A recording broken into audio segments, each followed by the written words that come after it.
Okay, so I'm here in my Google Calendar and I'm going to create a Google Meet session for one of my classes so that I can teach that remotely tomorrow. So I'm going to choose this class here, 8XSH2. So I'm just going to go into this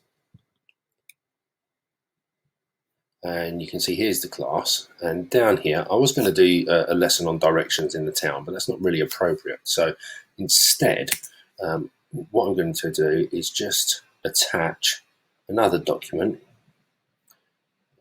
So I can go into here and find all my recent documents, and in here I've got some work on town that I'm going to use.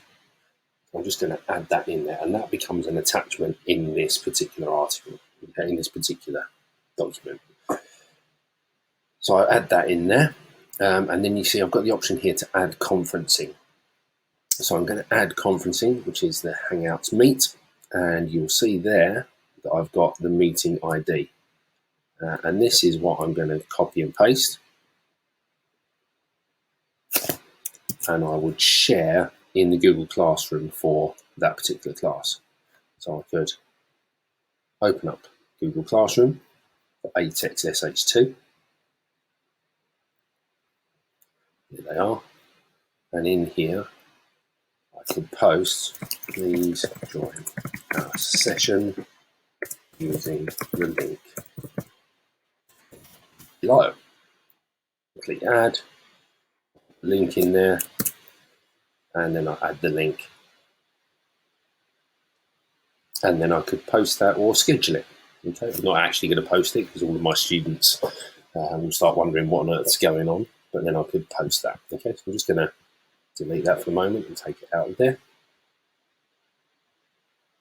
But I'd share that link with them. Okay, and then all I have to do is save. So if I save that now, that's in my calendar. I'll go back in again, you can see there's the Join Hangouts Meet option. And any student with that link would be able to do the same. So even though it's scheduled for tomorrow, I can still join early if I want to. It tells me that my camera's connected. It's the first time you've done it, it might not ask. And I've got the choice of whether I have my camera off or on. Now this is entirely up to you, but obviously make sure you've got a nice clear area, not a hula hoop in the background there. But if you want to turn your camera off, you can just do so and the camera will be off. Obviously with the camera on, it's a little bit more engaging.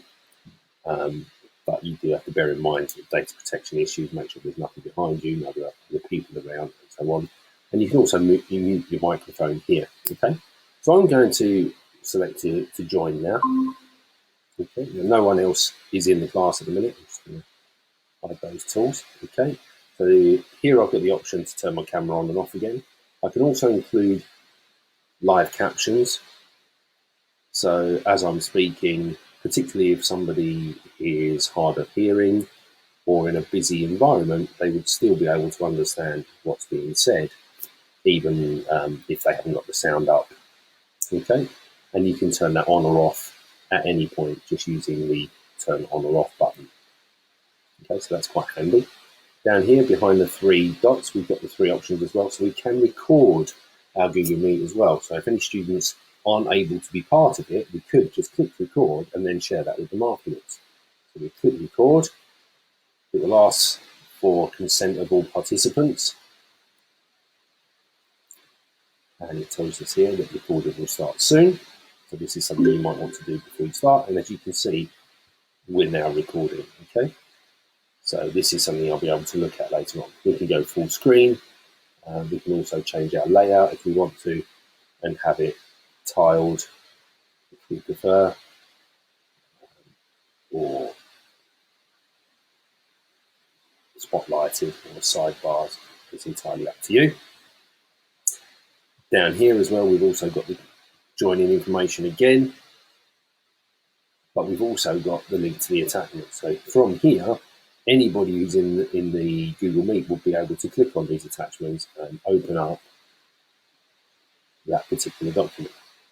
Now, because I've shared it and I've got access to it, you can see that I would have the option to edit. However, because of the sharing options. If I only want the other students to be able to view it, then I would make sure that they can only view, okay, or only share it with that particular classroom. It's entirely up to you, okay. And then the final thing, just close it out of the way, is obviously the chat bar option, which I would suggest is the preferred way of working with students, encouraging all of them to mute their microphones so they're just listening in, and then they can just chat here. So it's very easy. My first question would always be, can you hear me? And ask the students to respond because they'd be on mute. Okay, we're going to stop that recording now.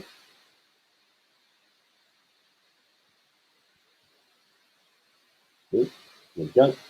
Stop that recording. And it will save a link into my drive. And it will add a link to the recording to the event in the calendar. Okay, stop that there. And we're going to pop back into the calendar. Just refresh.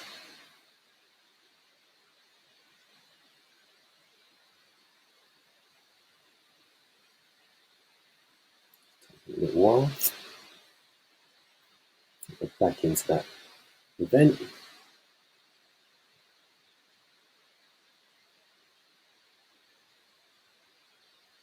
It hasn't added it yet, but it might take a little while. But later on, we should see a link appearing there to what's already been recorded. Okay, hope that's been useful.